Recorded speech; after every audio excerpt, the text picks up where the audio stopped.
संभवे गुरुवे नमः। संभवे गुरुवे नमः। प्रणाम करती हूँ अपने जगत गुरु शिव गुरु माँ भवानी के चरणों में मेरा प्रणाम स्वीकार हो। प्रणाम करती हूँ साहब दीदी के चरणों में मेरा प्रणाम स्वीकार हो। प्रणाम करती हूँ आप सभी गुरु भाई बहनों के चरणों में मेरा प्रणाम स्वीकार हो।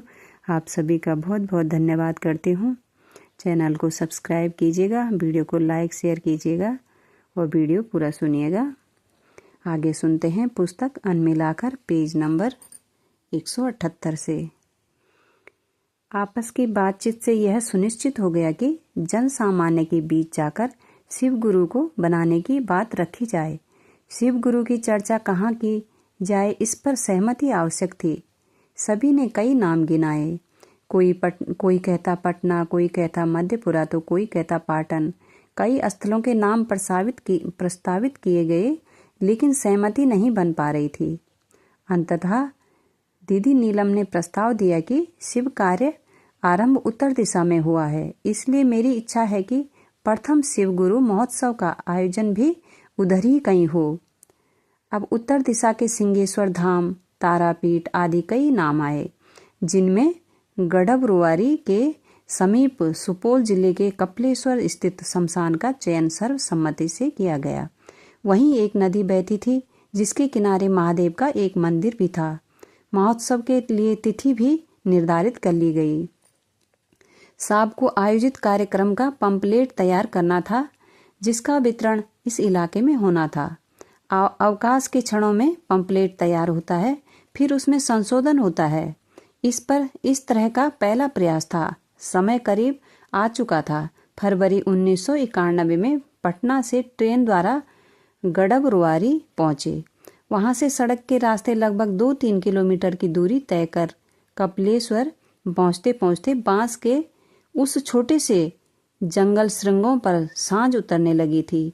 हल्की धूप अब भी थी, परंतु उसमें तीव्रता नहीं थी। धरती पर धूसरता पसर गई थी। सामने एक नदी थी जो मंथर गति से बह रही थी। उसके किनारे पर ही गांव का शमशान था। वहां नीरव शून्यता के साथ विचित्र स्तब्धता थी। दूर तक फैले आम के पेड़ों के बाद अगर कुछ दिखाई देते तो बस बांस के झुरमुट। साहब और दीदी के साथ कुछ और लोग थे। माना जा सकता है कि वक्ता एवं श्रोता को मिलाकर मात्र 13 लोगों की उपस्थिति थी। आज का दिन इतिहास के पन्नों में दर्ज होने को आतुर था। शाम प्रकृति भी समझ रही थी कि शिव स्वयं अपने गुरु स्वरूप की सार्वजनिक व्याप्ति के लिए विराजित हैं, अपने शिष्यों की सोच में, उनके विचार में और उनके निश्चल प्रयास में।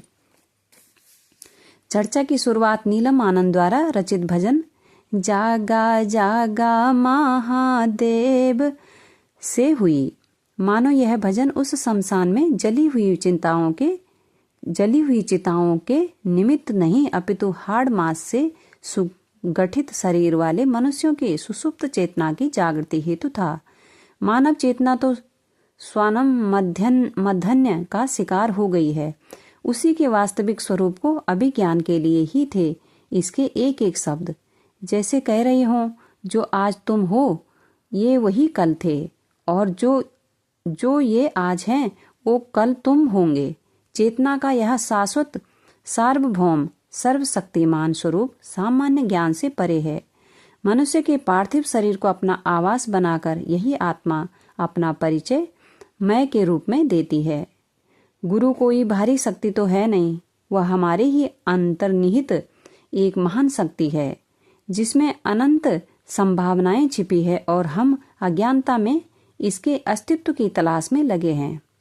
भारतीय मनीषा ने माना है, अहम ब्रह्मस्मि, मैं ही ब्रह्म हूँ तथा चिदानंद स्वरूप, शिवोहम शिवोहम। लोग प्रतीक्षा में थे। साहब हरिंद्रानंद जी ने चर्चाएं तो अनेकानेक की थी, पर आज की बात और थी। मंदिर की देहरी, नदी की कलकल ध्वनि और शमशान की वह मातमी गंध, सभी अपनी प्रक्रिया रोके उस महामानव की वाणी को सुनने को आतुर। महेश्वर शिव गुरु हैं विषय पर उन्होंने सार गर्भित चर्चा शुरू की। वे कहते हैं कि मनुष्य की जागतिक इच्छाओं को परमात्मा प्राप्ति की इच्छा में परिणित करने का कार्य किया है गुरुओं ने। इन गुरुओं की श्रृंखला में शिव प्रथम गुरु हैं। वे आदि गुरु हैं, शिव तंत्र के प्रेरणता तथा सभी आध्यात्मिक विद्याओं के परम ज्ञाता माने गए हैं। उन्हें सभी गुरुओं का गुरु कहा गया है। यह जगत परमात्मा की इच्छा से सृष्ट है।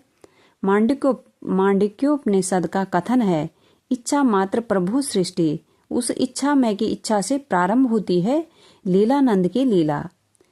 चलता है काल चक्र और सृष्टि के विकास क्रम में सृष्ट होता है मनुष्य। परमात्मा इच्छा करने को स्वतंत्र हैं और वे ही करता है।